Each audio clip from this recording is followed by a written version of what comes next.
Hello there, Cassidy here. And today is another monthly live stream. The last Monday of every month, I've been setting aside some time to do a live stream for sort of like an open live chat that people can join. I put the link down below and in the comments if you'd like to join. Only ask is that cameras are on for it. But yeah, that's available to you if you're watching and you'd like to join. I always start by throwing a topic out into the ether and just sort of chatting about that with myself until someone joins. But if there's some topic that you find of interest or find the topic interesting and want to change it a little bit, that's totally fine. I'm just happy to have conversations. It's just a good way to get this started. So today I figured I would talk about identity and relationships because these are things that have been on my mind for the last week.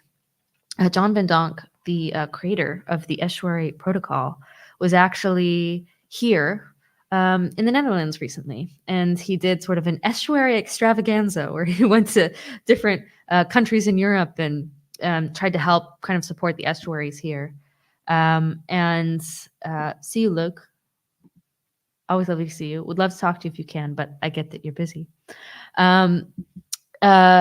Anyways, he was here doing a little estuary extravaganza, and I was able to participate in that a little bit and host one at my house. And it was very lovely, one, to see John again, but also kind of to see the way that this little thing that's happening in the Netherlands with estuary is kind of growing and sort of the life that it has. And that makes me very happy. But we had an estuary the other day, and I had to put a topic on the table. So I figured I would put the same topic that I put on the table here and kind of expand it to what I think connects to sort of the estuary movement as a whole, because it feels like it's something I'm part of. So when I was asked to put something on the table, I wanted to talk about this idea of identity. I've been thinking a lot about this idea of identity and the process of how do we understand who we are and how do we identify ourselves in the world.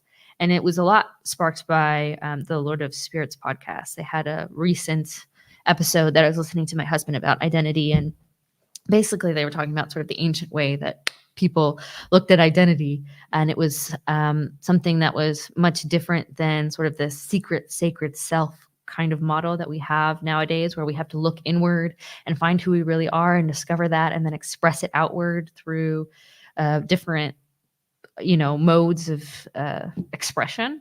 But instead it was really this sort of objective external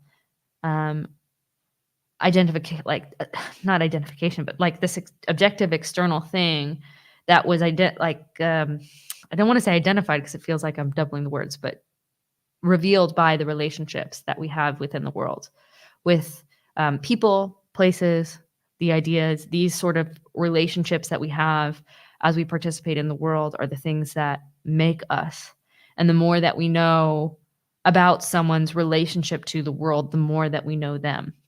So it's not about the sort of inward uncovering of this secret person that I am, but sort of this leaning in of the external participation in the world and taking on the responsibility of the relationships that you have been given and finding ways to let that give you meaning, give you identity.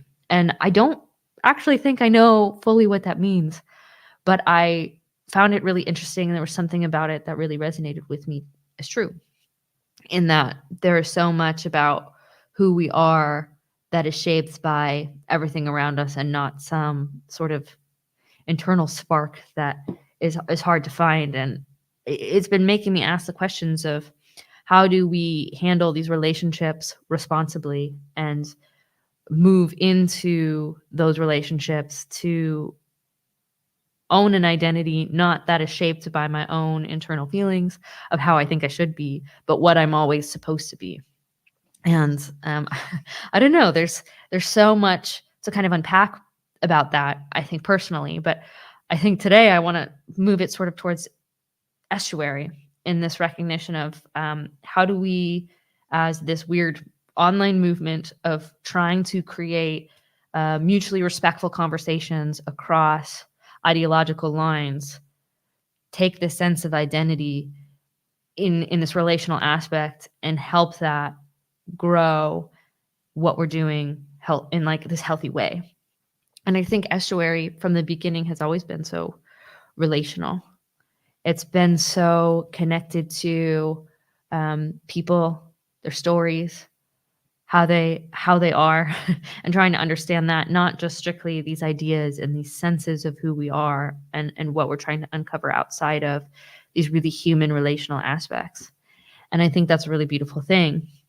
And I think right now there's this sense of understanding that the estuary movement has had so much of its identity bounded in online formats and places.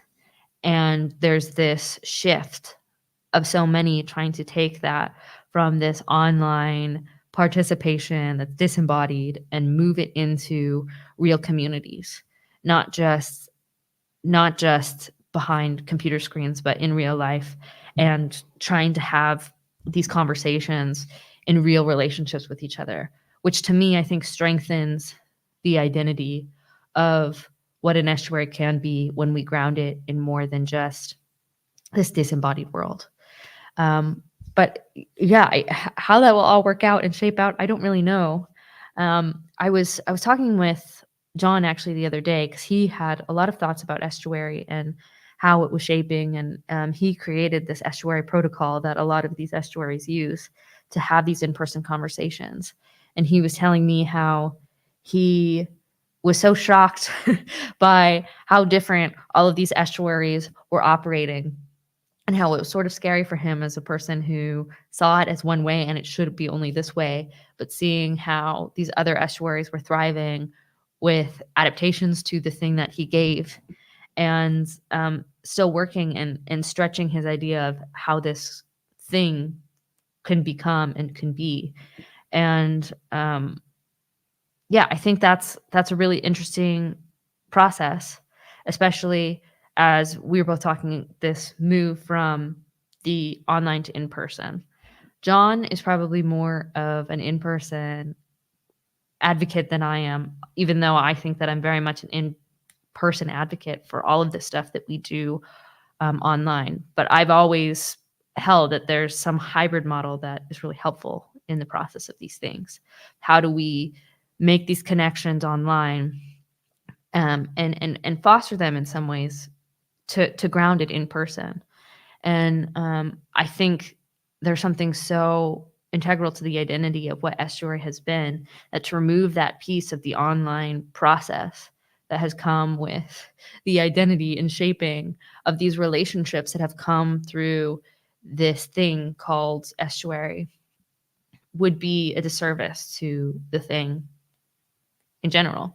And that's why, for some reason, for some ways, I do this stuff where I bring the live chat, where I try to find ways where it's not just kind of consumer, but opening the space to have some sort of relational aspect, even if it is online.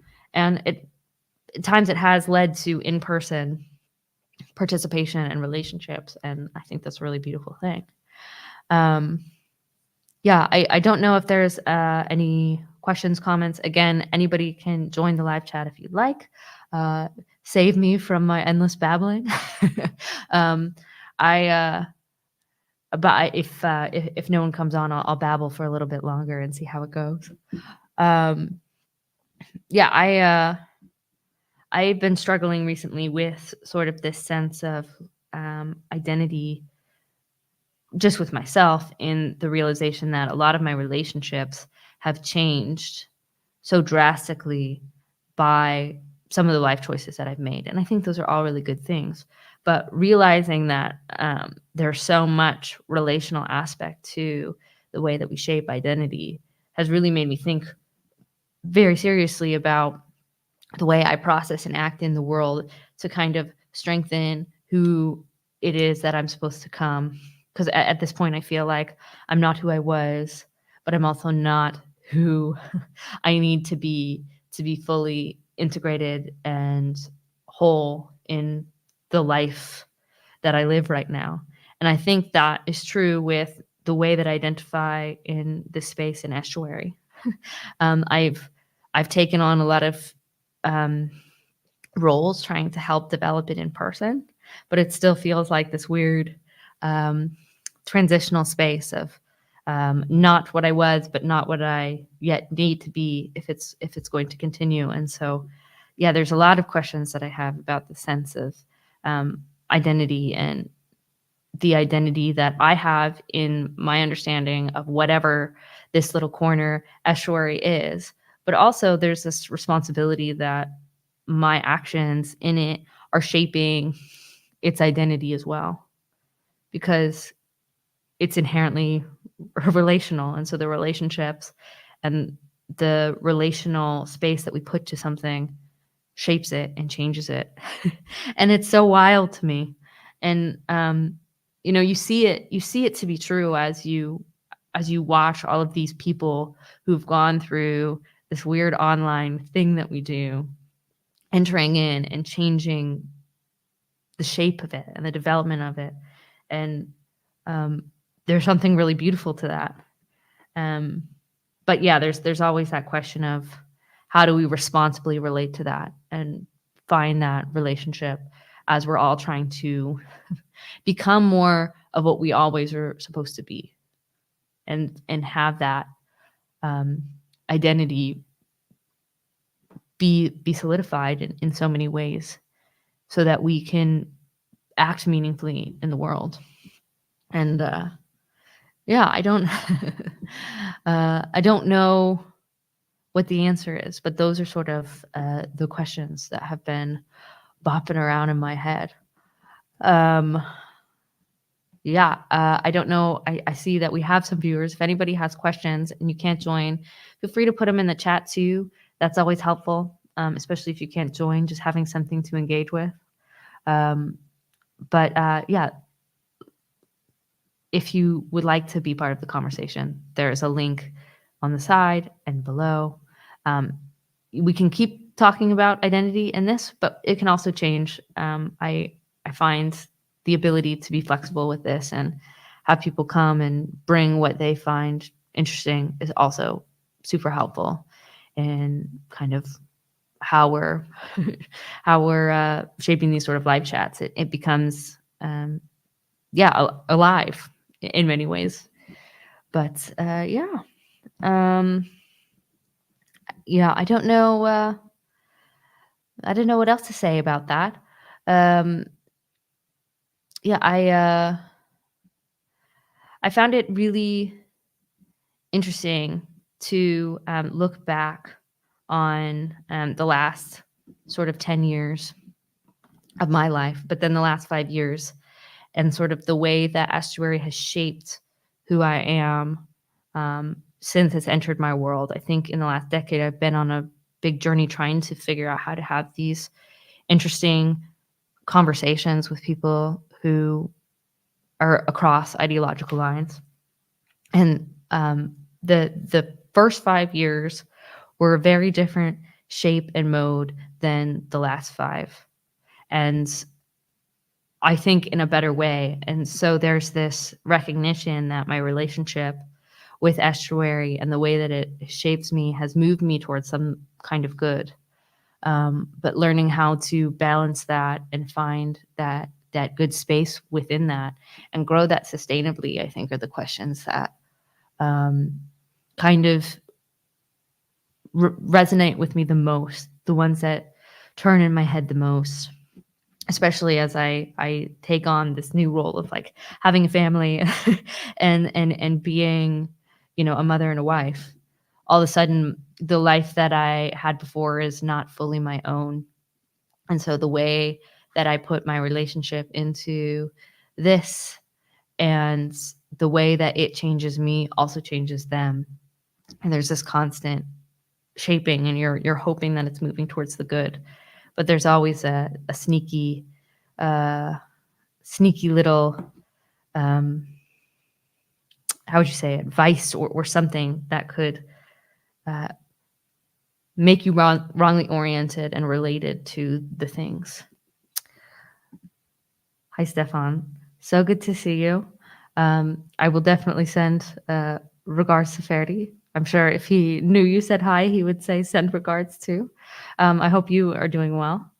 Um, Yeah, it's so interesting. I love seeing these little comments of, of people in the chat just recognizing that they're there. And it's all people that um, I've been able to meet through online, and some I've met in person, and some that anticipation of meeting them in person is sort of that hope down the line. But it's weird to recognize that there has come something through this estuary movement that allows us to have these relationships with each other that are disembodied, that are hoping to eventually be aimed and embodied, and recognize these sort of relationships that are making us even more fully human. And there's these little these little ways that we've all engaged each other that has changed who we are as individuals.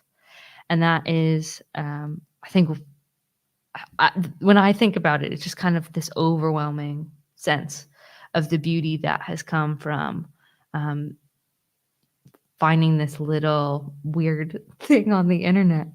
And yeah, so I just want to say that I'm really grateful for anybody who's put the comments there. And yeah, I think about all of the relationships that have been there. Like Teo here put a little cowboy hat. Hi, Teo. It's always good to just see who's there and find that relational aspect. It makes this stuff easier when it's not just feeling like you're talking to a bunch of strangers. All of a sudden, it's this participation with people you care about. It's this participation with people who have shaped you and changed you. Like, that's a beautiful thing. And yeah, I'm just always surprised how estuary has been able to do that in this kind of weird, beautiful way. And I'm just always fascinated to see where it's going. Um, yeah. Any other questions, comments? Is there any other topics that maybe anybody has an interest in me in talking about? Um, I'm about 20 minutes in. I'll probably give it another 10 minutes if nobody joins for a conversation. Just better for everybody that I don't babble endlessly. But if somebody wants to join in, and it can be about something else too, I have a little bit of time to have a little conversation back and forth. Um, yeah. While I am here and talking, I should say that there are a lot of estuaries that are happening in the Netherlands that are really trying to kind of make space for these kind of conversations and trying to get grounding in person. I don't personally host any of them, but I've been to some of them, and I just think that what's happening there is lovely. And so if there is somebody in the Netherlands who would like to join, I'll be sending some information about the estuaries and things here soon. I can put it in the chat below sometime later. But if there is someone who wants to join, who wants to take this thing outside of this online space and create more like honest, real relationship with this stuff, I've been lucky enough to be help in supporting that sort of stuff. So I think that is something very beautiful. So always happy to have people, even if you aren't active online, like having that space to make it more tangible sometimes makes it easier. I think the online participation of this all can sometimes make it trickier with relationships. Sometimes it makes it easier because there's a bit of a distance from it that makes it feel less weird. But yeah, I don't know. All right, we actually have somebody who jumped in. Uh, Hi, Ivan. Hi, Welcome. Cassidy. I Um, didn't talk before, have we? no, we haven't. In fact, I haven't been participating in like the Bridges of Meaning Discord for a long while, like uh, perhaps about 2 years. Okay. But I used to be a little bit more, let's say, interactive with the people. but for different reasons, like my life took some other turns. Like I became more involved with my church parish, and Yeah. so for those of you who don't remember me, because I was I had been in lots of conversations before, but for those of you who don't know me or who don't remember me, I used to be part of an artist group that was led by Sherry Harkins, and she followed Paul van der Clay, and Yeah, we the just Bastions of Beauty, right? yes, yeah. So anyway, it was a group that at the time was mostly Protestant, and they discussed art with the backdrop of, I don't know, Jordan Peterson, Jonathan Peugeot, those kinds of folks. And I was super interested in let's say forming my own view of let's say art theory, Hmm. spirituality. I was becoming a Christian, but like not really knowing what to follow, who to follow, like getting my feet wet in Hmm. it, but not really knowing exactly what, coming with a lot of preconceived notions and like a very Petersonian, barely post atheist kind of mentality. Uh-huh. So And so anyway, I'm super interested in this kind of conversation because, well, at least personally speaking, I'm very involved in trying to, let's say, make my own parish life good. Like I'm trying yeah. to make people, let's say, want to participate, and at the same time, like not be neither too rigid nor too forgiving. For example, I don't know.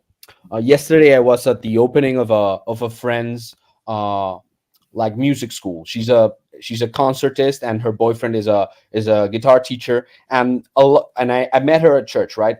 And a lot of people there, like they were, let's say, church adjacent. So, most of them, at least half of the people there, and Mm. I saw some people that I approached like to talk to, and one of them, she was a young girl. She told me happily that she wasn't going back to church anyway, and I was like, this is too bad, because like this is kind of uh like a first brush with the reality of what I was dreading, which is that a lot of people like don't find themselves at home at church, Yeah. and yeah. Yeah. So anyway, maybe you have thoughts about it. Well, I'd love to know a little bit more about your journey. Like where did you come from before you came into church, and what type of church are you in? Like I'd love to hear more about your story. Okay. First of all, I'm Argentinian. I so English is my second language. I Mm. apologize if I don't. Your English is very good. Okay, I'll thank say you. that. Okay, and I moved to Spain. I now live in Madrid. I Before I moved to Madrid, I became an Orthodox Christian. I think my main reason for becoming an Orthodox Christian was Jonathan Peugeot. Like he presented a very symphonic view of the Orthodox Christian cosmology that won me over, and Mhm. I thought it was super deep and had a lot of overlap with what I was already interested. I used to be an atheist. I wouldn't say a very committed atheist. My parents were humanists. And so they had this intellectual pretensions of being, let's say, like worldly cosmopolitan. Like the home I grew up in had a lot of sculptures and art pieces, and like from Greek antiquity, from the African stuff, like a Buddha head, kind of like a mixture, a collage Yeah. of things that seemed like to be, I don't know, interesting as cultural artifacts. And mm, I think that part of what led me into taking like the faith more seriously was art, in the sense that, for example, I was always looking for meaning in art.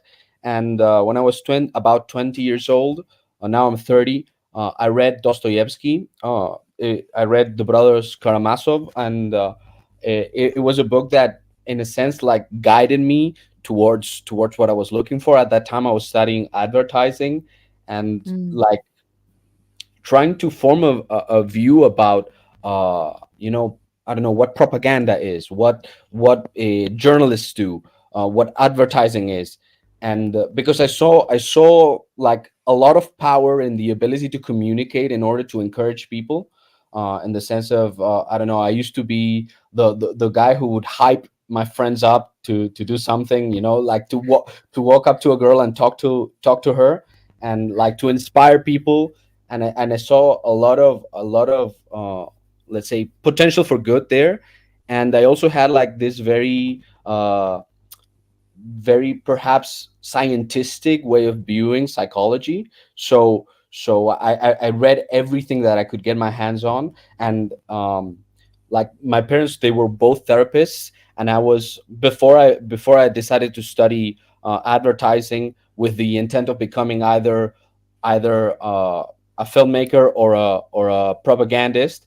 I tried to study psychology, but like in the first year, I noticed that I had already read most of the things, and they weren't Mm, really going in the direction that I wanted to go until I found the work of Jordan Peterson around 2016. mhm. That's when I had like a change of heart, in the sense that I noticed that the world was going in a very strange direction with the whole transgenderism and all of that. And I like Peterson led me to Peugeot led me to the faith. And now that I take my faith very seriously. But um, it's kind of like a journey of years that at first I thought I was kind of like a late bloomer in a sense.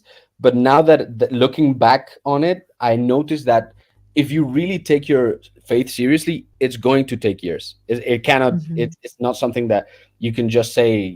I found Jesus now. I'm gonna start preaching the gospel. Yeah. Well, here's an interesting question because I'm actually became Orthodox too, sort of similar to your route, but not through Peugeot, kind of different means, but sort of that online sense. How is it for you having this relationship with the faith that is very um, in person, participatory, and finding that through this sort of online disembodied way? Has that been an interesting path for you? And has it created any struggles of trying to integrate into this new practice and how it kind of shapes like who you are as a Christian and your identity? Well, there's always a tension of let's say, idealizing the faith and then seeing what it really is about. Like Yeah. you might fall in love with, I don't know, an Orthodox intellectual's view on the faith, and then when you meet someone at the parish, you realize there's like a distance between what you had in mind and what you find really there. And but at the same time, I don't know what part of that, let's say, I don't know if I understood your question correctly. Like what would you say are the challenges of bridging those two things? Because I see them like going harmoniously, at least from my perspective. Yeah, there's definitely the space for harmony, but there is sort of this leap you kind of have to go to where it's not just about the thing that you consume in your head and the ideas that you get in, but it's this embodiment and this participation that is very different than, say, I grew up in sort of this non denominational Protestant sense where the idea of online church. Um, it sort of the step there makes more sense than it would feel like it would in sort of a Protestant, um, a Protestant or sorry, an Orthodox participation because of how embodied it is, right? You're standing in prayer to be um, a part of the resurrection, right? There's this real participation where to be in person at the liturgy is part of this relationship to the faith and like what it shapes. And so it's very interesting. There is this different, I think there is a different sense of online orthodoxy versus in-person orthodoxy. And I happen to enjoy in-person orthodoxy much more than some of the online orthodoxy, which is interesting. Well, I think it's probably normal, but there's just something interesting about that of going from this sort of very online participation that leads you to a very in-person call, if that makes any sense. Yeah, yeah. I think I understand. Um, well, I would say that I was looking for a participatory thing. At the beginning, when like I became a little bit perhaps too rigorous, more of a rigorist in terms of, for example, I started attending in Buenos Aires a Russian parish because I didn't like the fact that the Antiochian parishes had pews, right? And like now looking back at it, it's more of a personal preference. Like I still Mhm. prefer standing up during liturgy. But I'm not gonna judge. I'm not gonna judge the Antiochians. I'm not gonna say, oh, they're not Orthodox because they're not standing up for God. Like that. That to me would be ridiculous in the sense that uh, as you get deeper and more serious in the faith, uh, I'm not an ecumenist, by the way, but you start seeing that a lot of the things that come with hierarchy uh, come with an added, let's say, except like an exception below, saying, well, this is actually, let's say, the responsibility of a bishop. So, um, like the church canons, they're more flexible than one can think. The problem is when you're presupposing that the bishop should let's say change the way things are done in your own parish to accommodate for your desire. Like for example, I don't know. It's a canonical rule that there shouldn't be, let's say, a different an age gap, a very large age gap between a husband and a wife, right? Like that's a canonical rule. More than I think it's 10 years. More than 10 years, you have to like ask the bishop to relax the canons, right? But it's not impossible for that to happen. The same Mhm. thing happens when, for example, the ordination of a priest. A priest should be canonically older than 30, right? But there have been exceptions in the past, and the bishop can in fact rule in favor of those exceptions. The problem is when, let's say, a person comes into the church with their whole preconceptions, be they rigorous or be they hyperlax, right? And say, no, no, no, the church should change to accommodate my beliefs. It's like, no, no, no, you don't get it. You're just getting into the church. It could be that you're right. I'm not saying that people like that Orthodox converts cannot be right. On the contrary, I tend to defend my Orthodox convert brothers because I feel like they're being much maligned unnecessarily, like right now Mhm. in this current context. But at the same time, you have to work with the people you've got. Like you cannot, let's say your parish priest isn't the most stand-up guy. You cannot go church shopping uh Right. willy-nilly. You have to work with what you've got, and I think God sees that. I think that's kind of like the idea. That's more orthodox than trying to get like a checklist ticked off. Yeah, no, it's definitely more relational, in practice. Like, there's certainly rules and, you know, uh, universal practices between the canonical churches, but there is something, the more you get into it, you recognize that sort of relational aspect of the way that it is shaped, and, yeah, there's something interesting about that. I don't know, I've been asking you some questions, but you jumped in. Was there anything on your mind that you wanted to ask or had a question about?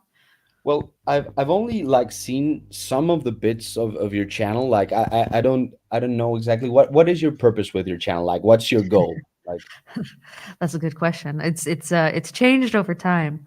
Um, I think at the start it was really just a practice for me to have good conversations with people, and try to be as generous as I could without wavering from what it is that I thought was true, and sort of a way to kind of think through and explore things, um, that was aimed at creating something with it instead of just being like a mindless consumer.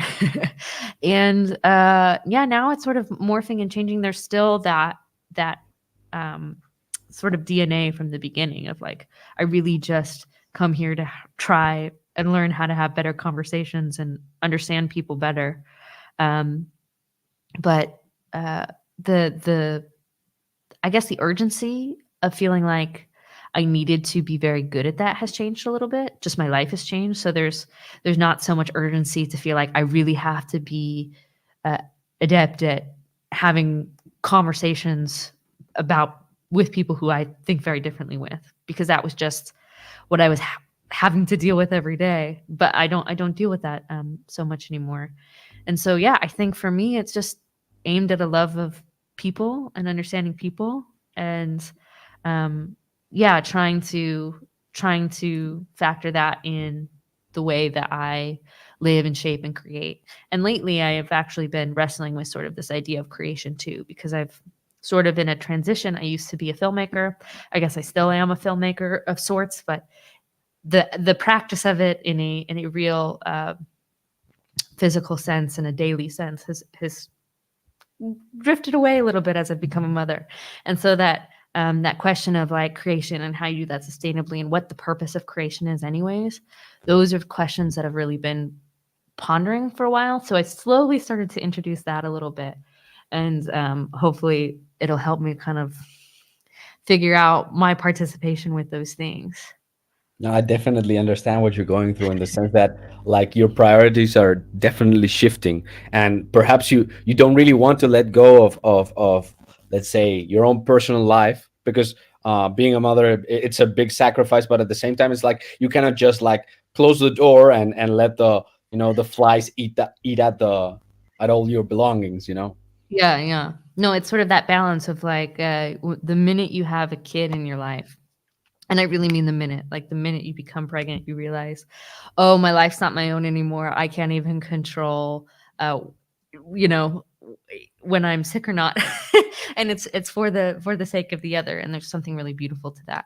But then you have the kid and you really realize, oh, well, my life's not my own anymore. Yet there is something true, I think, to the realization that you also have to make space in your life um, for what you were before to fully be what you need for that kid to see what it is to be fully human. You can't just fully be them and only them. It's going to drive them nuts. And so finding that balance and learning how to do that well, I think um I don't know, there's a lot of questions to that and how that looks.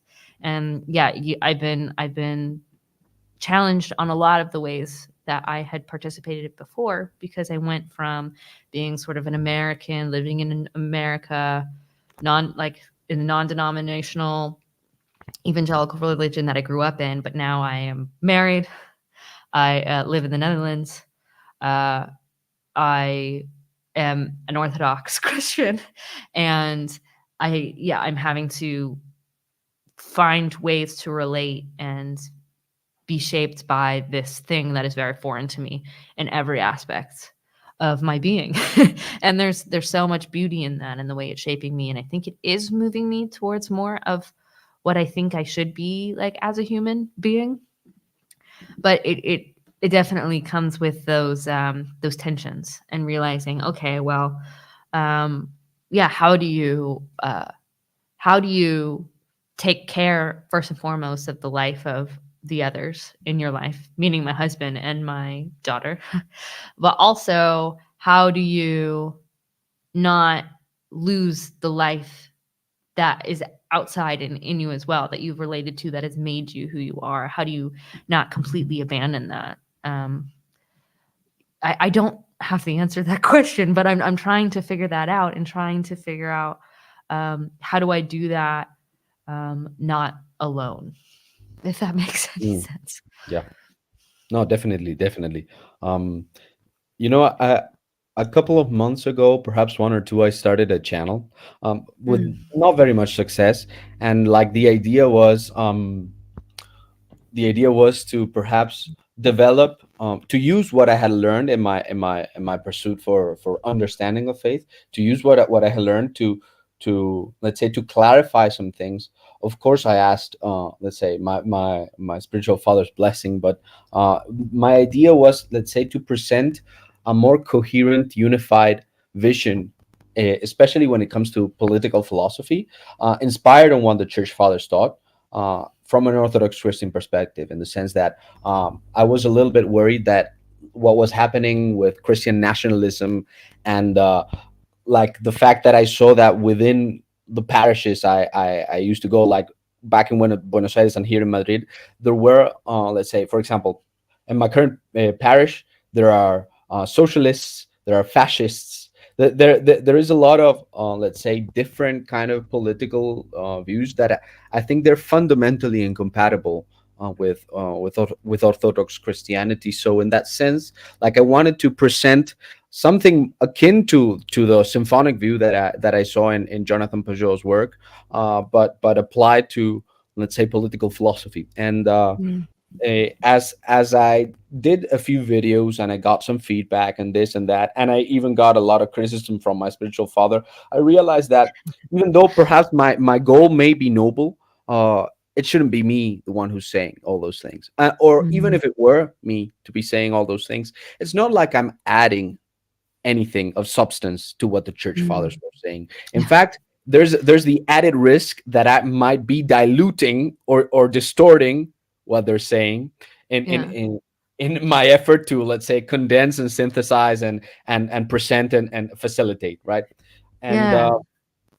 it's not that I'm doubting myself or anything like that, but an insight I got from this experiment is that I realized that, in fact, what I wanted to change, like my let's say philosophical concerns about politics and theology, they were better worked out like in person to person relationship, like Yeah. because it makes no sense to be talking about, I don't know, the intricacies of, I don't know, monarchy when in your personal life you're not being a stand-up guy, right? If in your Mhm. personal life you're not embodying let's say the self-sacrificial love that Christ calls us to. So and what that means in a practical sense, not in an ideal sense, because our tradition is very rich.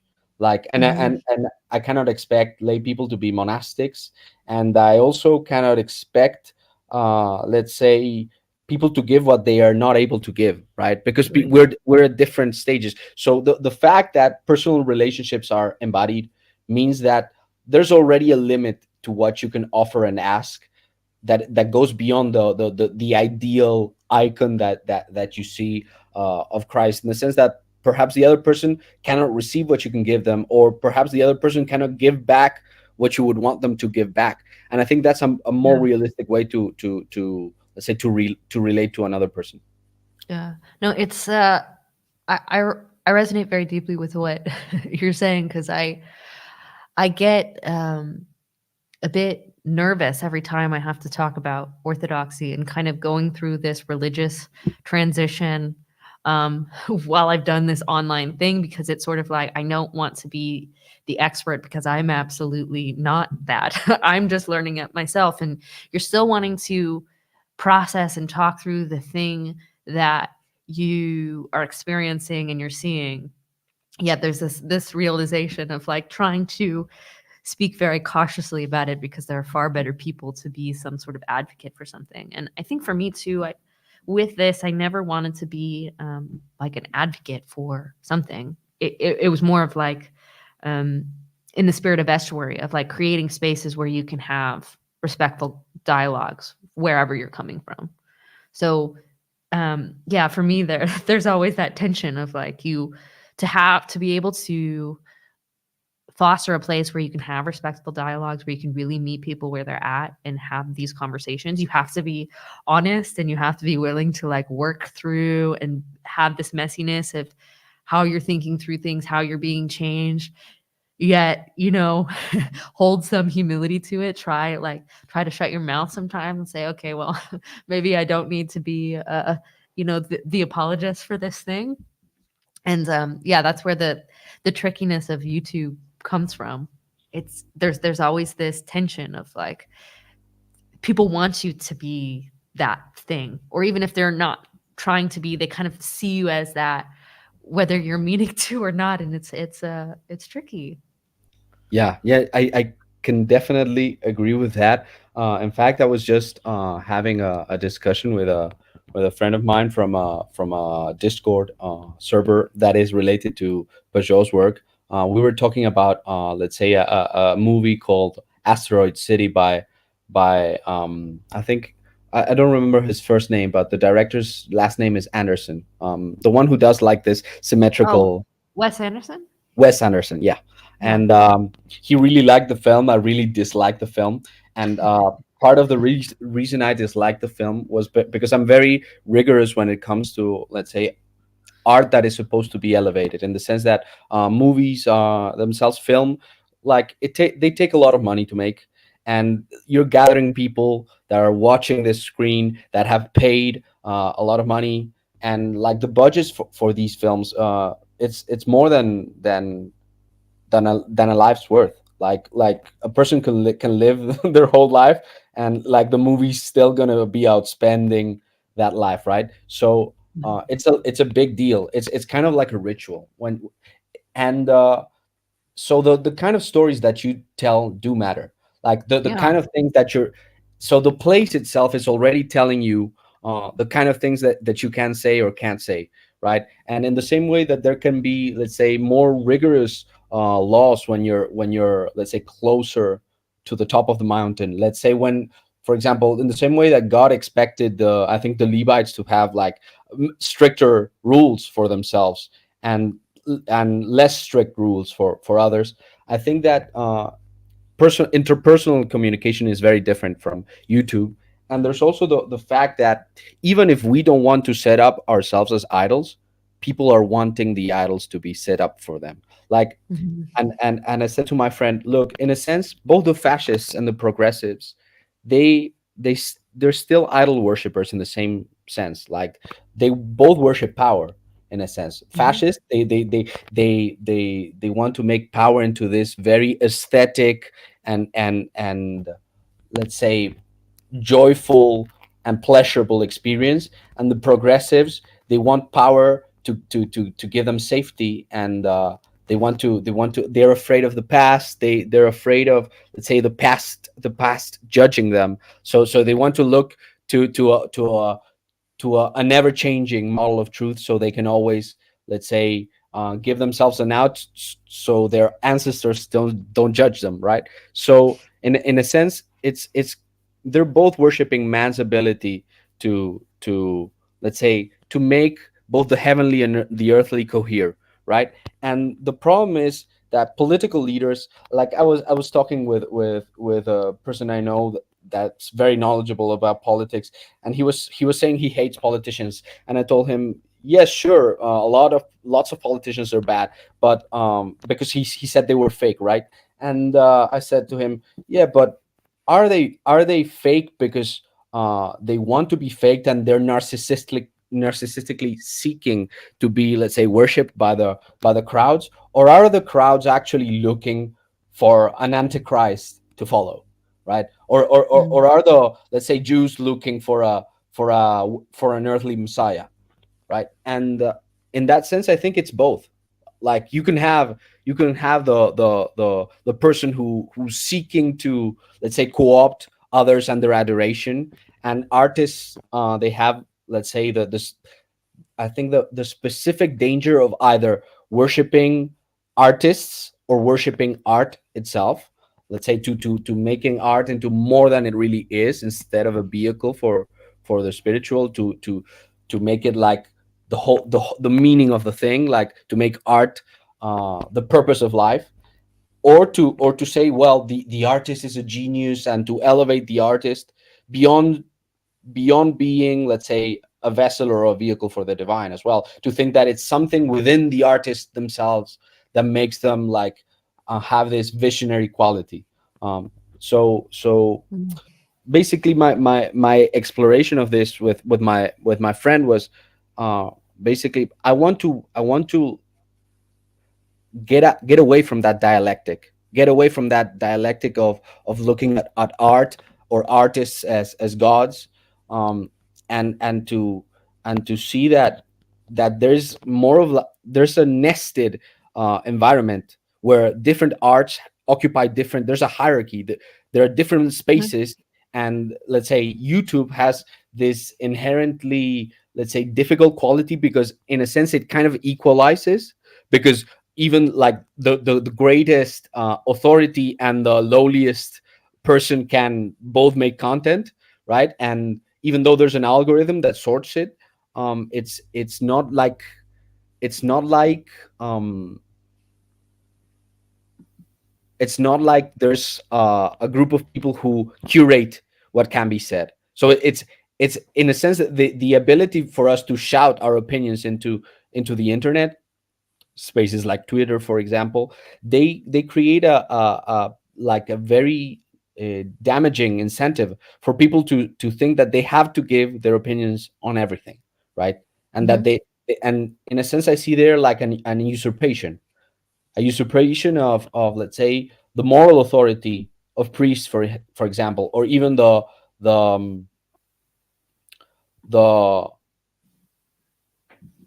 I would say the the authority of people who have been in the business for longer. Like for example, guilds used to have masters, and masters used to like have apprentices, and those apprentices, that would mean that the quality was not given from below, let's say, but rather it was recognized as something from above. And I think we've lost that. And if you're a content creator, that like navigating those waters can be daunting, because it's not like you can ask your priest to bless every one of your streams, right? He cannot watch every every one of your streams. Like Hmm. he can bless you if he knows you, and like he can deal with the aftermath if you make a mistake that's too egregious. But other than that, it's not like you can you cannot you cannot say, well, the bishop has it all under his under his oversight. You cannot just simply shift off that responsibility upwards and pretend that you're just humbly doing your thing. It's difficult. Hmm. Yeah, I mean, there's a lot of interesting dynamics that comes with the ease at which people can create now. Because I was just actually having a conversation the other day with my friend Valerie, and I was talking about sort of the technology has made it so much easier for people to create now because the barrier of entries are so much lower. Yet there are things we're losing by having so much access to things. For example, I had to make a short film on 16 millimeter film when I was in college. And when you realize what that takes to load a film camera and to pay for the cost of what film actually costs, and realizing you don't have a million takes because if you run out of a roll, well, you're done. Like there's all of these things, these limitations that came from from the past that we've sort of lost the art of. And now all of a sudden, yeah, we're having to ask these questions and figure out these things without those limitations. And so there's always these weird dynamics. But I don't know. There's something interesting too about this relationship to what we create. I do think sometimes creators are seeking power now more than really trying to engage well in the act of art and sort of um, what could be seen as a really divine process of like entering into creation. In some ways, it often gets corrupted in the seeking of power. But I find the consuming of art interesting, even if it is someone looking to gain some sort of power, because I think it often tells you much more about the artist and how they relate to the world than what they might say out of their mouth. There's something kind of interesting about the way that art communicates how we see and relate to life in ways we can't speak in any other language. So there is sort of a fascinating relationship between those things. Can you go deeper into those things, like yeah. Mm, yeah, I mean, where expand your question so that I can Yeah. make sure I'm answering it right. Yeah. So when you say that the way when you say that people are consuming art, like, Mhm. and that, like, I don't see I don't see perhaps film itself, for example, to give an example, any different, like, this is Peugeot influencing me, right? But like I don't see it any different as making, I don't know, a fork, right? And I Mm. think that since modernity, like we've imbibed a vision of art which is, let's say, separating high art from low art. Like film would be high art because it carries meaning, let's say, because it's more abstracted, because it doesn't have a very, uh, let's say, clear function beyond the meaning aspect, while low art seems to be purely utilitarian, right? But let's say I this is an example I gave to a friend. Let's say I start selling, let's say, knives on Amazon. I say they're the sharpest knives you can find. And when they order it, and when the order comes in, they find it's spoons, they find it's forks, but never knives. Least of all, sharp knives. Uh, and then I claim post hoc that it's an artistic intervention. I'm saying that the world is corrupt, and like you're not gonna get what you want, or something stupid. Am I an artist or am I merely a crook? And from my perspective, I'd say I'm merely a crook, in the sense that the modern turn of like art looking at itself, and thinking that art is can question artistry itself.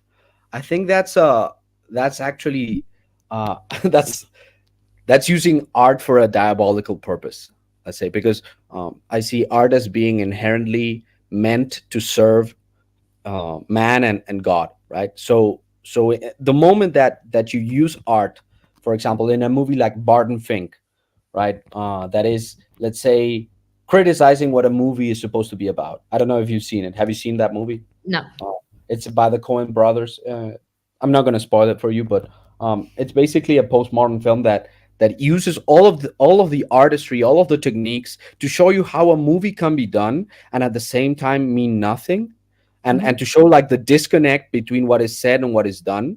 And I see in that a very nihilistic spirituality Hmm.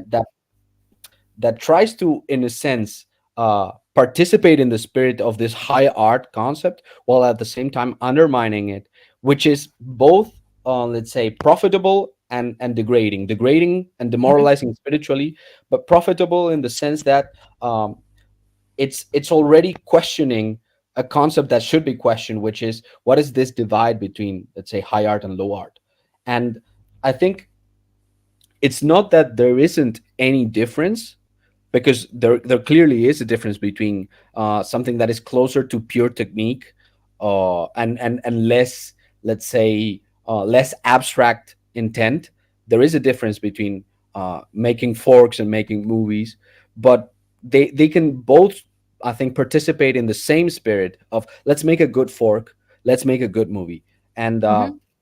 I think that entails understanding, like discerning the space you're in. For example, if you're gonna like say words, even public speaking, private speaking, all those things, if you understand the words to be that, to be part of a technique, in a sense, to be part of a skill, uh, you can also use that to navigate what you're going to say, how, why, from what perspective.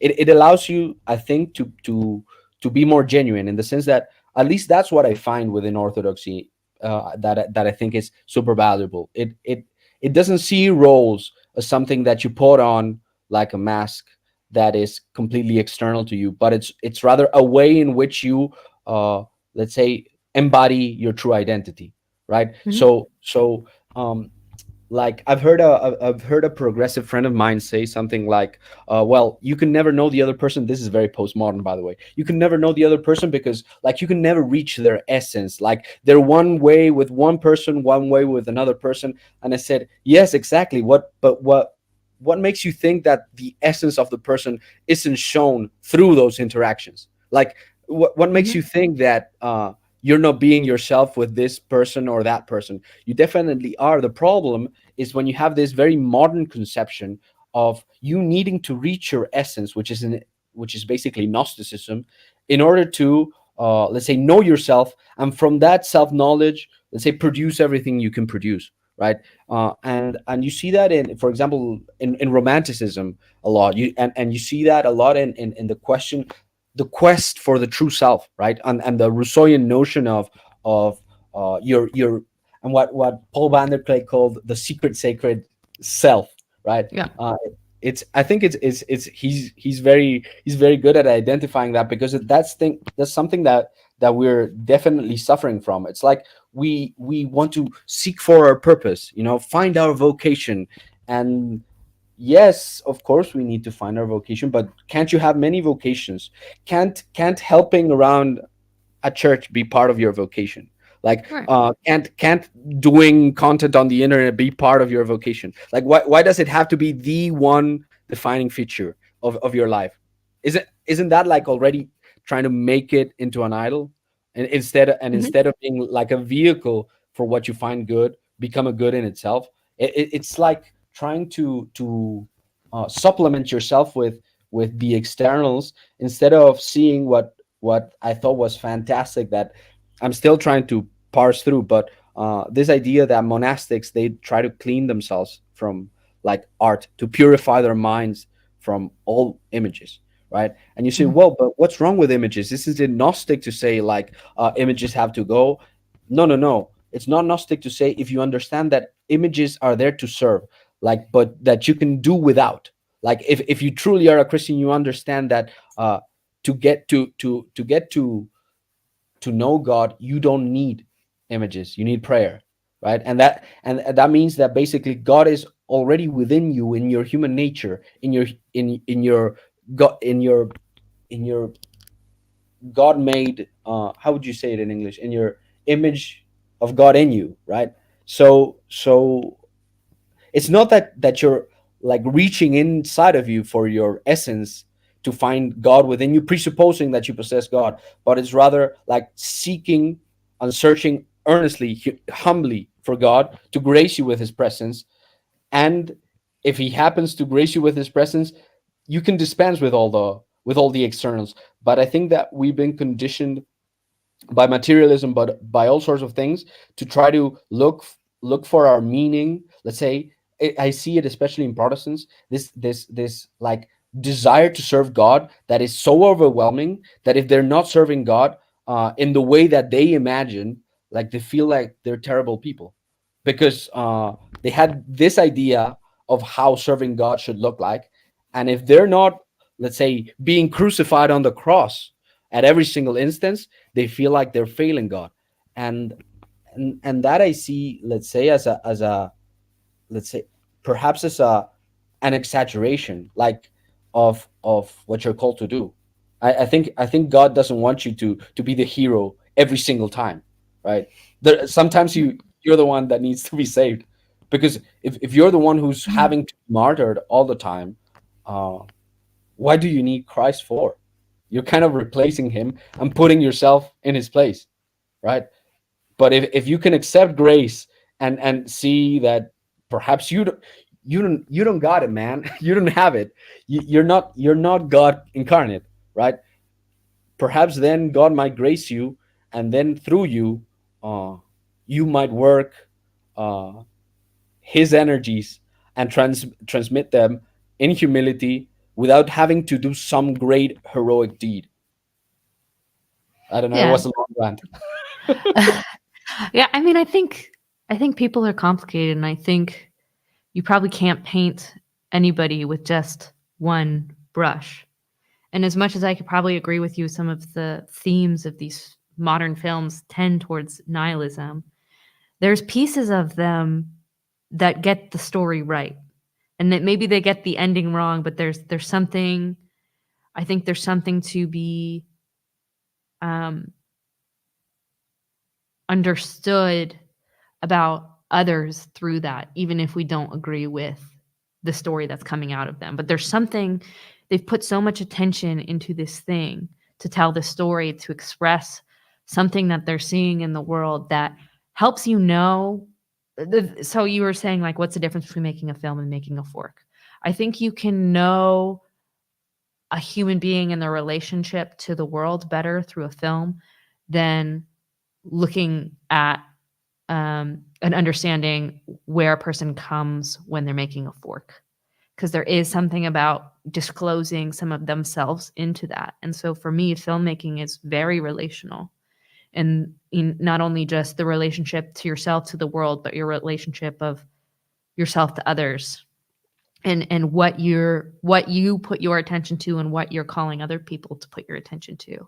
And I think there is something interesting about understanding that, that opens up to the conversation of understanding where these narratives can be pointed towards better. And that's where I find art interesting, where there is something very relational to it. And I do think there are some quirkinesses that have come from sort of modern art in the way that we've lost a sense of making art driven for a purpose. Like um, before we started putting art in museums, there was always some purpose for the way that we did art. And then once it got into museums, it opened this door where, oh, now we make art for art's sake, and that has some funkiness to it. But there is still some beauty that comes from that in the way that we can understand people and understand stories. And I just find that fascinating. And it is different than someone who does a craft like making a table. Like there's certainly probably things you can learn about them through the way that they craft a table, especially the level at which they craft that table. And it kind of tells you certain values about them. But I don't know, there's just this different sense of like creating an art form where it really is supposed to be this, this artificial sense of the world, and like taking a glimpse of that to tell us something about what's real, or at least what we see as real. Um, I think that's very fascinating.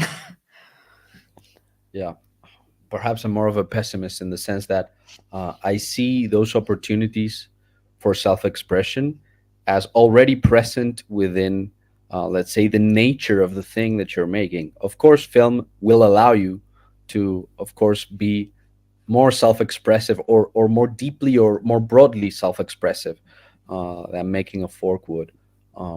But the way I see it is that if you're praying to God, then you're actually praying that He is the one who's in the, let's say, He's the one in the picture, and you're Yeah. fading into the background. And I think that the irony is that if you're making your art with that perspective in mind, you will be there in the picture, but it will be, let's say, the real you, and not the you that is already so broken that is fundamentally obscured, right? And I see, let's say, the focus on perhaps self-expression as being, let's say, a snapshot of a false snapshot, a fantasy snapshot, not because perhaps it's too lofty, but perhaps because it's too broken sometimes, in the sense that people fall in love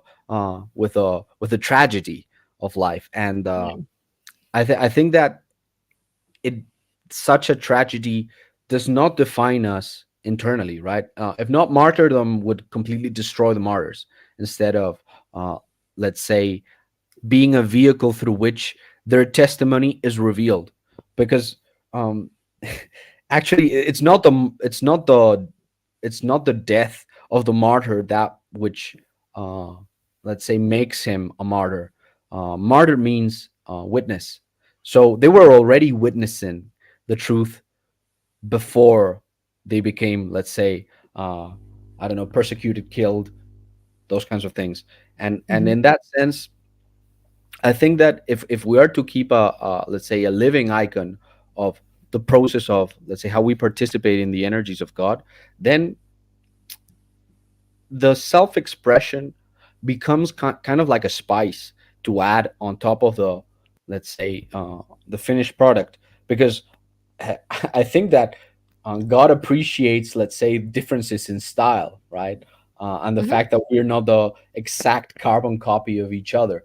Sure. But at the same time, um, it's not like we can jump into any kind of conversation, and in a way define it through our own lens, expecting, let's say, the world to conform to our expectation of it, which is what I see happening on the internet, and the kind of art that I see um, come from modernity, in the sense of um, I have this idea of the world, and now I'm gonna only see the world through the lens of this idea, and I'm gonna keep it vague, so I don't actually have to, let's say, defend it. But actually, these are the two key ideas within my film, and like, if you didn't see it, if you see it, you're on the inside, right? Kind of like a gnostic play of, like, if you truly understood that the Matrix was about transgenderism, then you're on the inside. If you think it was a Christian allegory, then you're just the schmuck who's paying the ticket price, while I'm actually like teaching you to focus on the passions, for example. I don't know, that's just off the cuff. Perhaps you don't agree with a interpretation of the Matrix movies, but um, I think that it's inevitable that people will come into like their work, their artistic work, with their own preconceptions, right? So in that sense, perhaps this is very offensive to most of the artists I've talked about, but I'm actually saying, look, if you want to make good art, you gotta be a good Christian. Like, that's more important to me than you being uh super talented technically speaking, because that technique that can serve any kind of purpose, and it will show your spirituality. It's not this question of, most of the movies nowadays, they're all about like being courageous, like showing your true colors, and be brave, and risk it to get the biscuit, and like this gnostic concern of being inauthentic. Like, for example, Birdman. I don't know if you've seen Birdman. Like, Mhm. and it's all about like this taking the leap of faith wherever it takes you, right? because Mhm. because that's somehow what we're trying to sell people. It's like, follow your dreams, and of course, follow your dreams. I'm not gonna say don't follow your dreams, uh, but I'm not gonna lie to you and say that any dream is the same. They're not. Some are nightmares, man. And in that sense, like, I think that some people are very generous in seeing that there's a good aspect of those films telling you, like, um you cannot withhold yourself. You cannot, let's say, try to hide away parts of you, because then you will make inauthentic art, for example. But at the same time, I think that if you're full, like, if you move past from that small hurdle, because I think it's a very small hurdle, uh, then you notice that the challenge is not like putting all of yourself in it. It's actually knowing when to hold back, right? Sure. What and I think that's way more subtle than the whole, like, full throttle, put yourself in there, and put yourself out there, and like try to play the game, and move up the ladder, and all of those things. Because I fundamentally think that way of approaching is kind of predatory. Even if you're playing the nice guy, even if you're not like the fascistic kind of, like, it's only one way, even if you're playing the you can do it any way you want, you're already like inserting yourself in a way that's actually improper into the situation, because you want to be the one to dole out the bread. You want to be the one to give out the blessings to everyone. And like, dude, who ordained you, man? Who made Well, I don't know if people see it like that. I think most people just want to play the game. And if that means creating their own space to play it, that's what they're trying to do. I don't think most people are looking at it with negative intent. Now, that doesn't mean that there can't be negative intent, but I think there's something more going on. And you said something interesting of like, obviously, uh, how you read the world is what affects the way that you create art. But I think it's the same thing is true, and how you see the world affects how you consume art. And yeah, what you consume can shape you and change you in the way that you see the world. And there's this interesting dynamic there going on. And um, yeah, I don't know if the answer is to get angry that there are bad stories. I don't disagree with you that there are a lot of bad stories, and then there's a lot of narratives that are leading to maybe not the most fully embodied path of like what it is to be human. But there is a recognition too that I think most people are trying the best as they could see it at that time, and I certainly can have grace for that.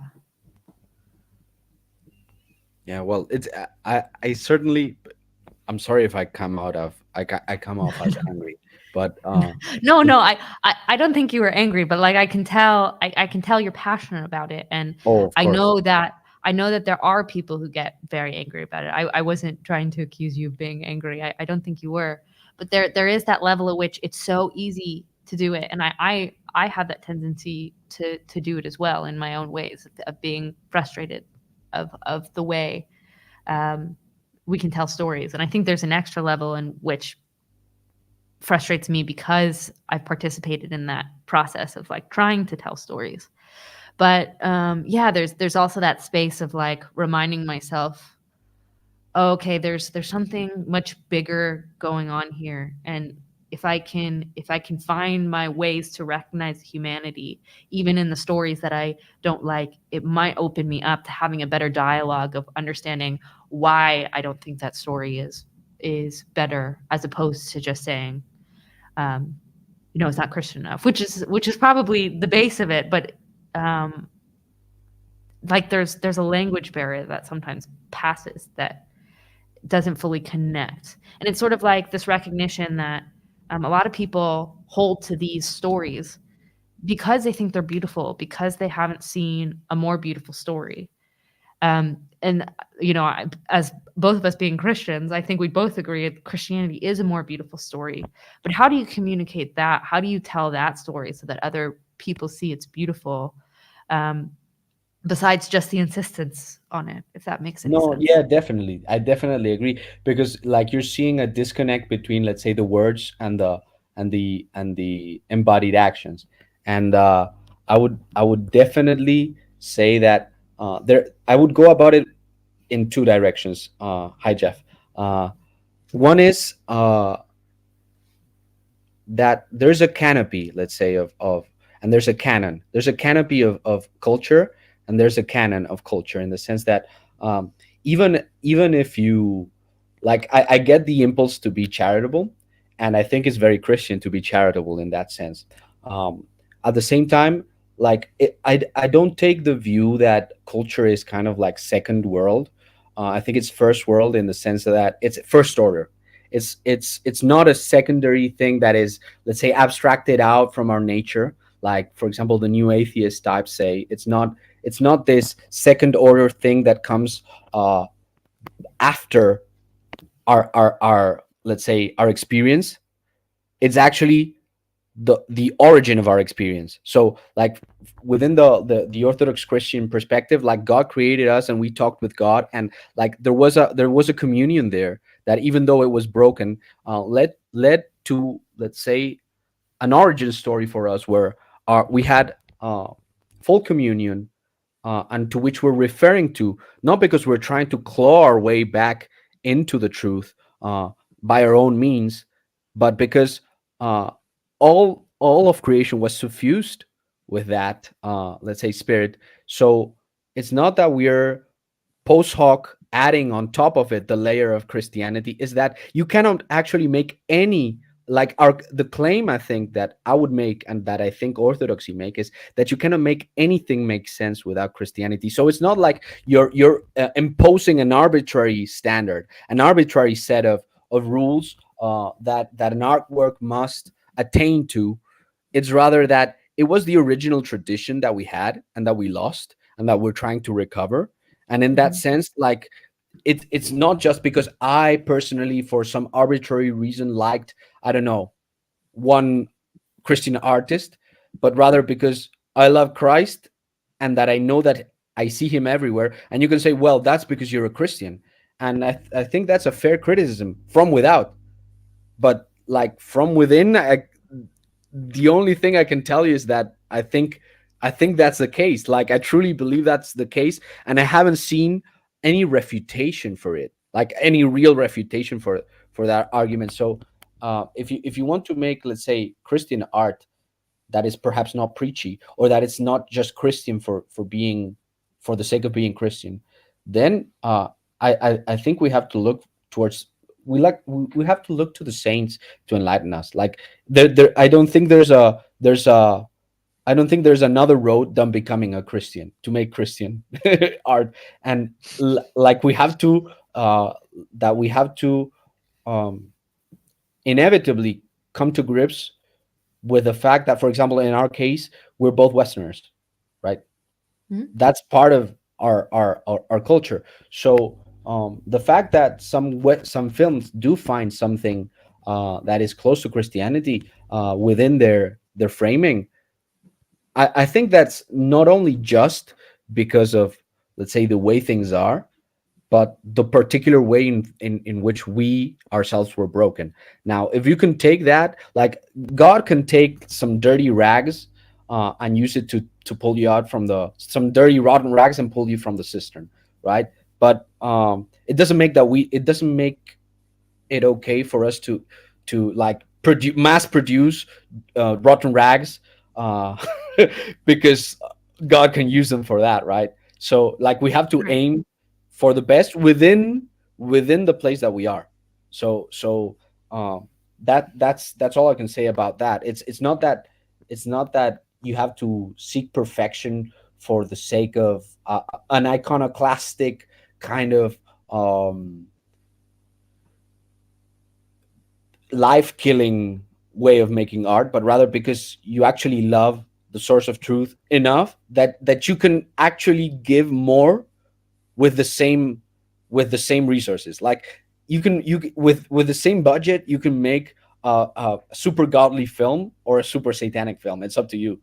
Like it depends on what you have Yeah, in your I mean, I think this is a very Christian conversation, and if you're being honest about the widespread of Hollywood or the people who are making the most of films, there's lots of people that don't have the confidence in that Christian story. And so I can't expect them to take on that call. I think we can agree on that, but I can't expect them to take on that call. And so what I do see is a lot of people trying to aim at something higher as best as they can see it. Are they failing at the full ideal? Yes, I think so.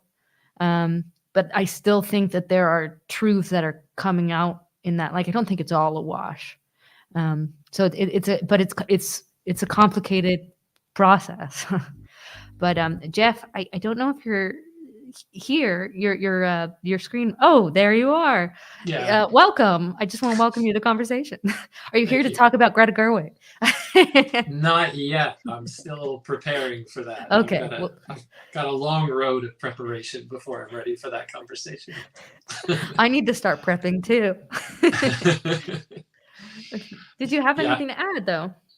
I don't have anything to add. I wanted to talk a little bit about a different topic, so I don't want to hijack the conversation. I think you briefly alluded to this much earlier in today's show, Cassidy. So I don't want to cut off what you guys are on. So keep going if No, you need to. Ivan, are you okay to pivot? I feel like we've delved in this. All right, Jeff, mix it up. So Cassidy, you had talked a little bit about estuary type conversations, even though they didn't necessarily have that name a little bit earlier in your Mhm. in your journey into all of this. And so kind of on that topic, but on the broader one, I'm kind of mixing up this conversation with your convo to Dave that just posted yesterday. Your Mm, convo with Dave, yeah. where you were talking about events and planning the events, right? And we are just off the heels of the event that happened in Olympia, the Northwest Estuary, and there's about to be another micro version up in Connecticut with Paul. I happen to have just booked my flight to that yesterday, so I'm going to be going to my Nice. first ever large scale event. Actually, I don't think I've been to an official estuary meeting, at least in person. I've been on Chad's channel and sat, in on one of those online conversations. But the only thing that I've been to in person is just like one-on-one meetups or come to see you in Faraday, and Job. Luke has been down here, but I've never been to like an in-person estuary. The closest thing that I've been to was a Jordan Peterson meetup by Father David Lewis, who was somebody that was on Paul's channel way back in the day. So that's a, that's Throwback. that's a deep cut. So one of my questions for you is, I talked a little bit to Sherry, who went to who was a big part of the Northwest Estuary. And she had talked about how it was really focused, the speakers had relatively small bits of time to have discussions. And then there was a really heavy focus on the actual estuary meetings of everybody that was there. And they even included the speakers in those estuary sessions. And so I know you've done the Breakwater Festival, a couple of, maybe 3 now, different iterations of it. Is it 4? 3, no. We're working on 4 now. You're working on 4 now. And Yeah. so I was just curious, spoilers. What percentage of your events in Europe, well, I shouldn't just say yours, but I mean yours and Matthias and and Dave and everybody else who's been involved, what percentage of that has like an estuary aspect to it, where those, you'll pull people together for those types of conversations? How are they the same? How do they differ in your experience? Because one other piece, as you're pondering that question, that I was just thinking about that was interesting, is this whole aspect of what I heard you talk to Dave about is, you had said, is this really TLC that I'm in, or is that something different, or what's that estuary? And I feel like, we've got all these mixes where things, like sometimes overlap in a Venn diagram. You also got this Jordan Peterson sphere-ish type way where people categorize themselves over there. And I've always, I've been a little shy about it, but it's not that I haven't made it public before, that I've never really quite felt like when we talk about TLC or this little corner that I feel like I'm necessarily connected to that. Maybe it's just because it was given a name, and I felt like whenever at least you and I first got involved in this, it didn't really have a name. It was just more of a, hey, we're just a bunch of people who found each other through YouTube and through seeing each other talk to Paul, and then come together and start talking to each other early on with the Bridges of Meaning Discord. But then I also found out, there are other funnels where people came in through this. Sometimes it was through a John Vervaeke server, right? And of course that led them to Paul, because the two of them started engaging, and people have come to it through Karen Wong's channel, and Karen got her channel started because she was first paying attention to Paul Vanderklay and Jordan Peterson and some of that stuff that was going on. So all that is to say, I'm kind of mixing up I'm mixing up an observation, and also with my question of kind of what's the same and what's different that you would think, based on what you understand, between what just happened in Olympia and what goes on at Breakwater. That's really my big question. Yeah, I mean, I saw the schedule for the Olympia event, but I actually haven't had a chance to really dive deeper into like listening to the conversation, what's happened. I'm just coming off vacation, and so I haven't had the chance to like really sit and perceive that, except for some of the conversations that have been happening in the Discord between individuals. And I think at whatever happened there and whatever happens at our festival, at the core, a similar thing is happening, which it's creating these deeper relationships through people and finding this joy in taking this thing that they participated online and finding its way into real life. I think as far as the event's concerned, we consider ourselves somewhere in the estuary space. But in that sense, estuary, as John Bendonk made it clear to us this last weekend, all it is really creating space to have respectful conversations between backgrounds, like these cross dialogues between beliefs. And so at the core, we try to do that, and we do try to support sort of the estuary groups that are happening. Generally, they're using the estuary protocol that John created, and we've used that in all of our festivals. in varying degrees. Like each one has been a little bit different. I think the last one, we made a concerted effort to forward estuary because we always thought that we'd bring speakers in because it's helpful to bring people together. Like it's something special. Like, oh, Paul Vanderplay is going to be there. He's going to say something. And, you know, you want to have the balance. You want to give the person enough time to be able to share something that's meaningful to them and like develop something they're working on. But you also want to recognize it isn't fully about the people who are coming to speak. It's also about the communities that we're partnering with. Mhm. And that's something that we, as an organization doing our festivals, that is primary, is the community aspect, because we see ourselves as a support system to help these in-person estuaries get roots. So it's not as much about the events and the cool people we can bring, although, you know, that's always fun as organizing something, to bring something that people are going to be interested in doing. But it really is about supporting the in-person process so that these individual leaders who are running these estuaries have some support to get that consistency, to get that group of people and to have those relationships that grow. And then to spark other people who maybe don't live in the area that we have the festival in to start something themselves in another place. And maybe somewhere down the line, we can work with them the same way we've worked with these more established ones, or these like really, how would you say it? Kind of productive ones where maybe it's not consistent and established, but there is a lot of activity and there's a lot of potential for this thing. And so in our last festival, we started the event by doing an estuary group. And we used the estuary protocol for that.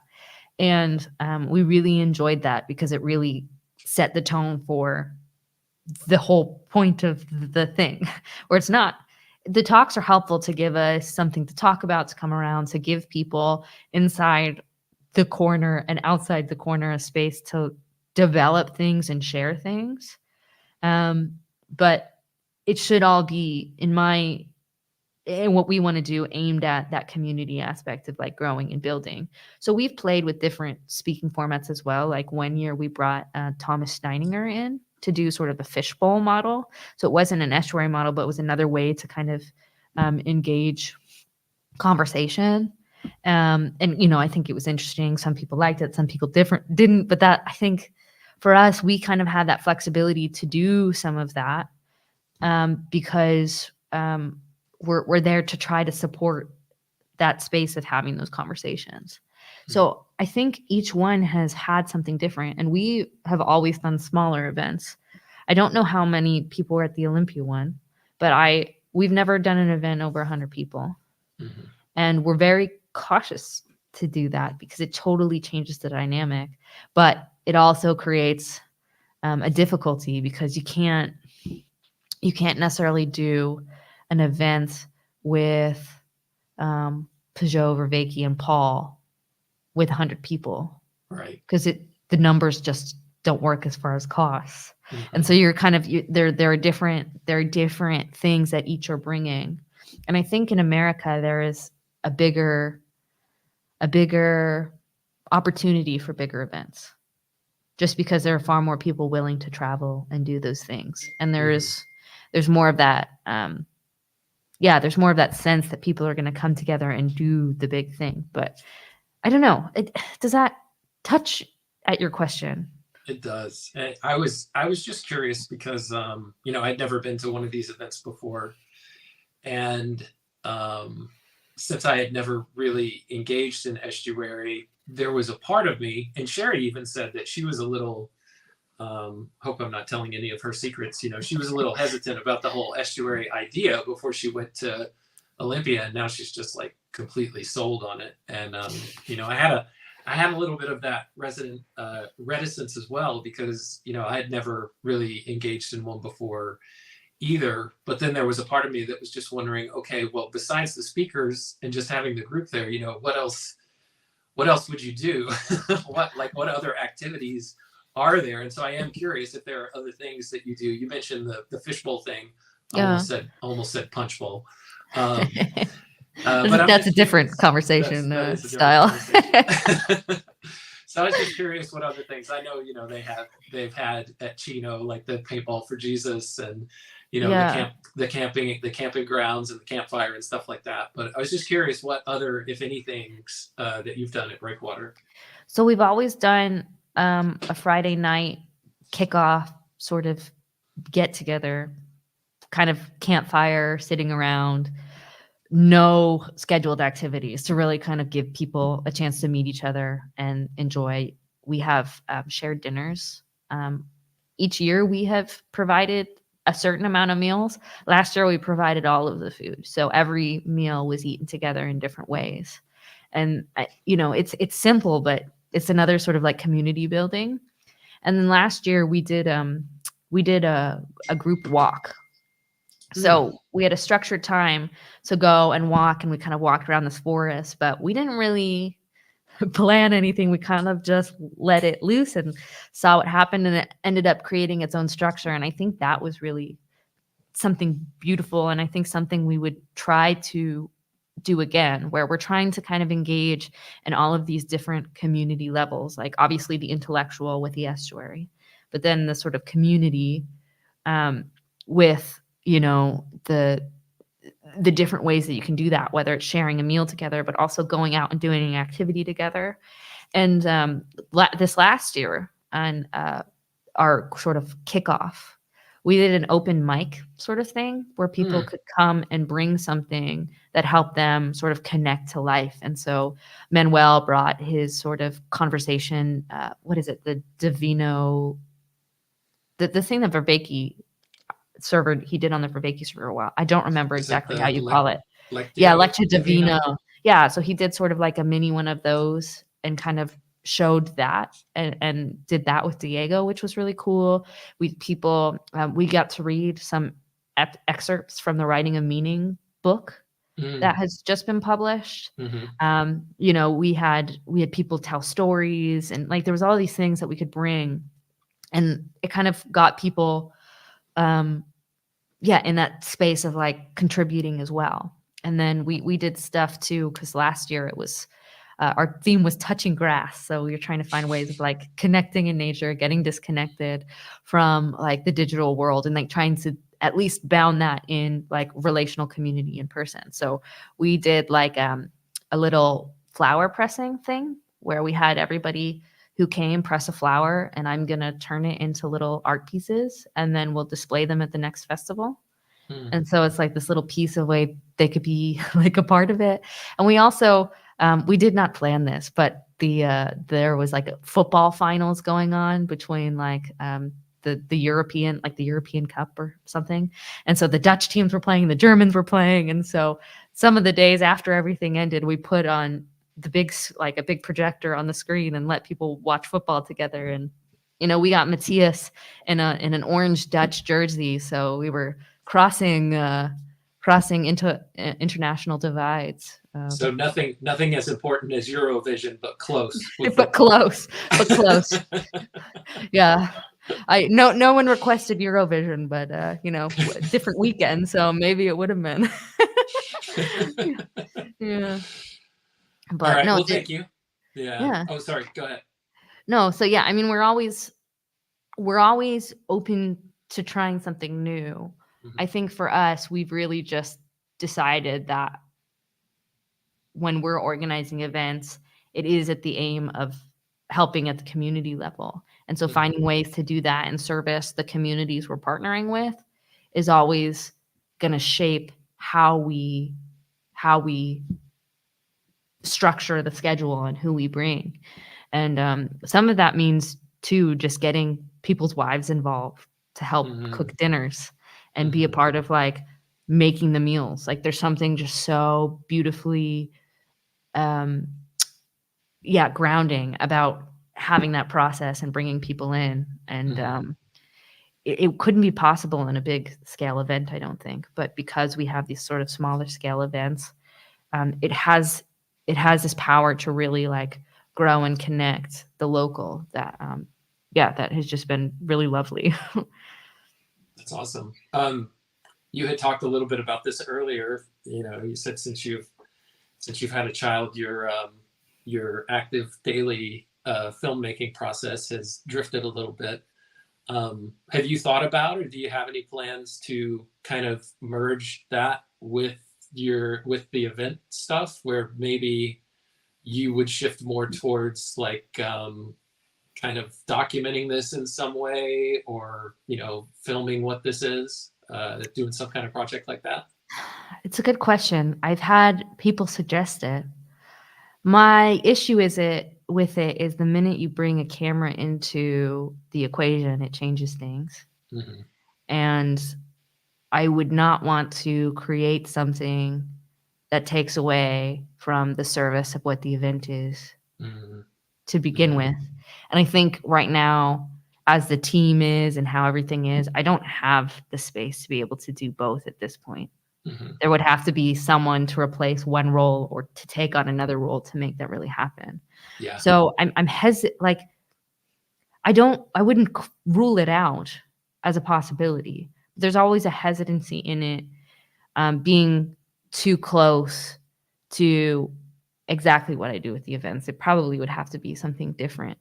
But I don't know. I think more of my efforts right now and trying to like cultivate that creative part of myself is in writing, kind of move back to narrative filmmaking and kind of trying to understand my relationship with that and to write stories that help me process the world and say something true about the world.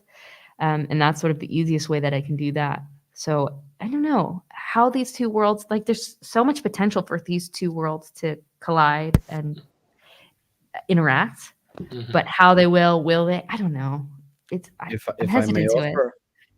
If I may offer an idea, I think it would be helpful if you would, let's say, film only a part of it, in the sense, and let people know, in the sense that if you're trying to, let's say, create community, a good thing is to raise stakes in the same way that, let's say, cooking together is not only a good idea in the sense of sharing and working together for a common goal, but also, let's say, bringing your own stuff, bringing your own knowledge. There's also an aspect of, let's say, putting people to the test. For example, yesterday I was, like I told you, I think I was in an opening of a music school, and I was asked to play. Now, I'm not a professional musician, and in this exchange, there were lots of professional musicians, children who were playing because they were students of the school, and or of the teachers, I should say, and some guests that were invited. Now, the very fact that I had to perform meant that I was tested in a way that kind of forced me to rise up to the situation. So if you film the whole event, then you're gonna let's say, alienate a part of the people who just want to, let's say, be passive, or to ask questions in private, or to have their privacy, let's say, respected. But if you film a part of it, now you raise the stakes for people who might want to, let's say, be challenged to the point where they can perhaps, let's say, offer something or not offer something good or bad, instead of just being, let's say, a consumer. Because the danger with such a such a gathering is that, especially if you're paying the speakers a huge sum of money, is that the interest gets dispersed, right? Because it's not the same thing if, let's say, the speakers go there because they're sacrificing their time, like, and they're incurring a penalty, right? So by filming them, I think that's a penalty. In a sense, it's a penalty that could be interesting, but it's not to be imposed, because, like you said, it would change the dynamic. Yeah, I mean, we have recorded before. Like the previous 2 years, we recorded talks, and the last year we chose not to because it didn't really fit with the theme. And I think what we realized is that the intimacy and the beauty of what that completely private event that wasn't playing any part for an outside world created, in our estimation, a better event for what we were aiming for. Now, that's not to say that we would never record anything ever again. Like, that's not a call we can make at this point, but it is something that resonates deeply with us, to the realization that having the cameras there changed a process that maybe isn't what is helpful for what we're aiming for. But not everybody who's making these events are sort of aiming for the same things. And Jeff, I see that you do have to go. So feel free to drop whenever you need to, but All right. I appreciate the questions. Yeah, thanks, Jill. It was good to talk to you. And Yes, always go. Is it Ivan or is it Ivan? It's Ivan, but you can call me Ivan. It's the same for me. All right. Well, Ivan, it's nice to meet you, and I hope to see you around. Take care, Cassidy. I'm sure I'll see you around again. Yeah, sounds good, Jeff. Bye-bye. Nice to talk to you, Bye. as always. All right.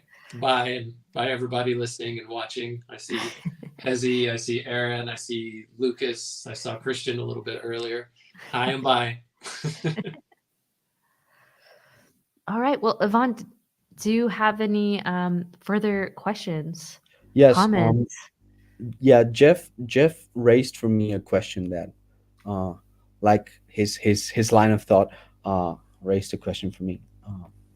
Like, would you say that what's the incentive? Because you said that it's difficult to get a small event for the kind of figures that you want to gather, right? And I thought to myself, like, what do you think that Jonathan is the only Orthodox person in the sphere?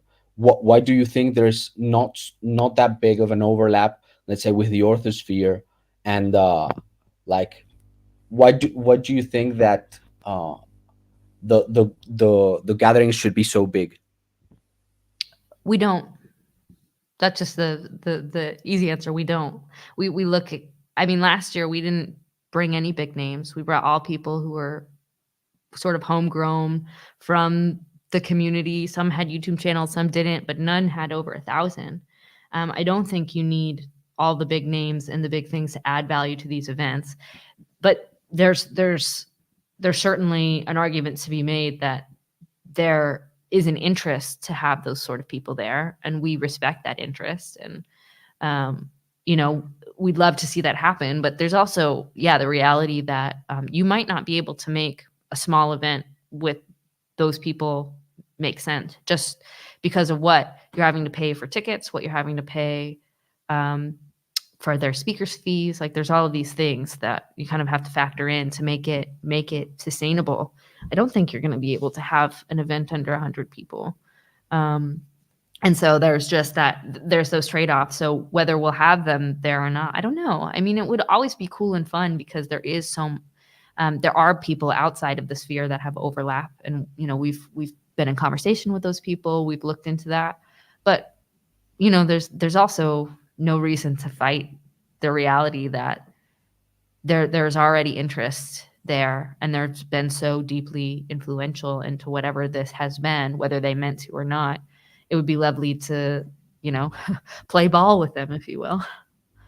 Yeah, no, I was just asking that for myself. It was a selfish question on my part, because my perspective, I'm gonna be brutally honest. I'm hope it doesn't offend, but I think it's more like it has the problem of perhaps being a consumeristic thing, when perhaps like you said, having less of a, let's say, reliance on big figures could give it a more organic aspect. If people do, like, if what people crave is community, which, like, I wouldn't fault them for wanting community,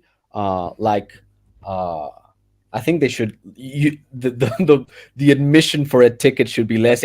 There shouldn't be an admission ticket in the first place. Like, it should be, let's say, you could organize barbecues. You can organize, like, smaller kinds of events in that sense.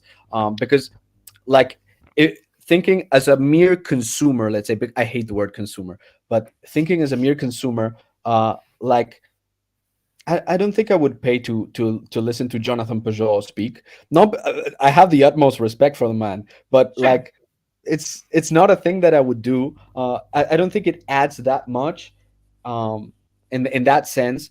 And again, I wouldn't fault the man for wanting to be paid for his time. Like, we're all human beings. We need food. We need to eat. But at the same time, it's like, I I myself, in my own heart, I feel somewhat, the reason why I kind of focus more, let's say, on my faith, on my personal, let's say, community that I already, the friends I already had, and let's say my parish community, um, is because I all the things that these people are wanting to get from a place like, I don't know, these kinds of things, I already find that I already get from the places where I'm at. And the thing is, it's not all roses and bunnies and butterflies and chocolates.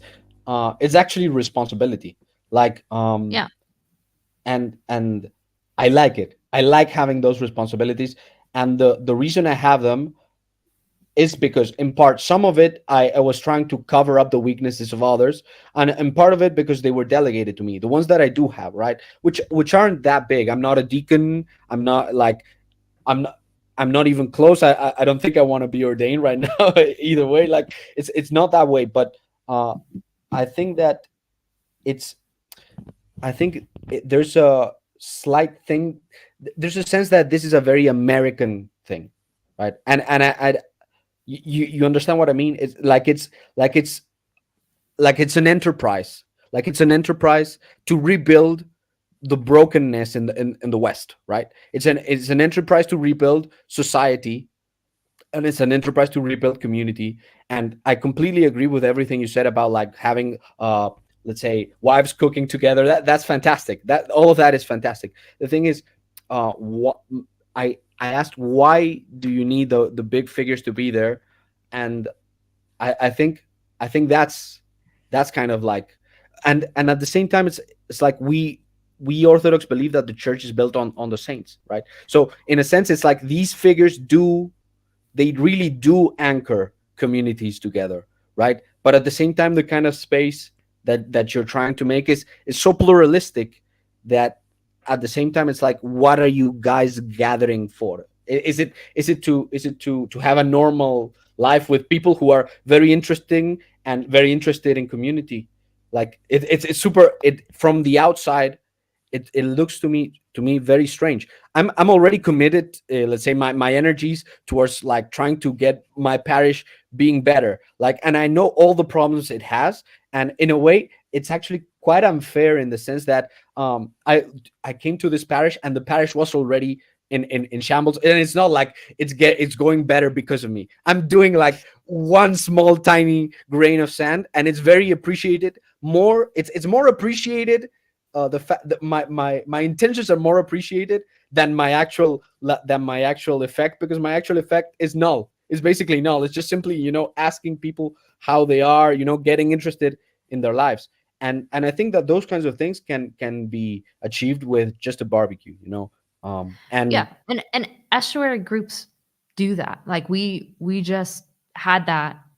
I mean, here in the Netherlands, we do a monthly dinner that's hosted at my house every month. Like, it's not always, oh, big event paid, but there is something to the ability to have some of these bigger events that gives you sort of a 3-day intensive to build relationships, but also open the door for people who maybe don't have what you have in a church, but need something because they feel so isolated. It gives them a space to meet people where they're at. And so that's why it is sort of twofold. It's one, for the community that already exists, to have a bigger stretch to grow together, deeper roots, but also a place to open new people who maybe don't know anything about this, but want a sense to have it and to try it. That's the beauty of the events. And so, it's not fully necessary, but it can be really helpful, especially in those places where you're really trying to grow and find new people to bring in, because there's tons of people who probably listen to Jonathan Peugeot but have no idea about Paul Vanderklay or Estuary, or, I think the Vervaeke crowd is probably people who are more susceptible to wanting to have a community and not finding it than probably the Orthodox community, because there is just something built into church. But for me, I think Estuary is not the answer to full community, but it's a space in where you can offer a space of community and participation to meet people where they're at, because not everybody can enter a church the way we did. And No, definitely. that's what definitely. Estuary offers for a lot of people. Definitely. You're probably going to end the stream. Yes, in a couple- it's getting close to 9:30, so probably in the Yeah. next 5 minutes I'll shut her down. But is there any last words or comments or questions you had before we close? No. It's fine. Thank you for having me. And Yes, thank you for coming in. I appreciate the conversation partner. It's always so much more fun when you have someone to talk to than just rambling yourself. So no, I I appreciate saw you playing for time over there, and I said, no, I need to help this girl.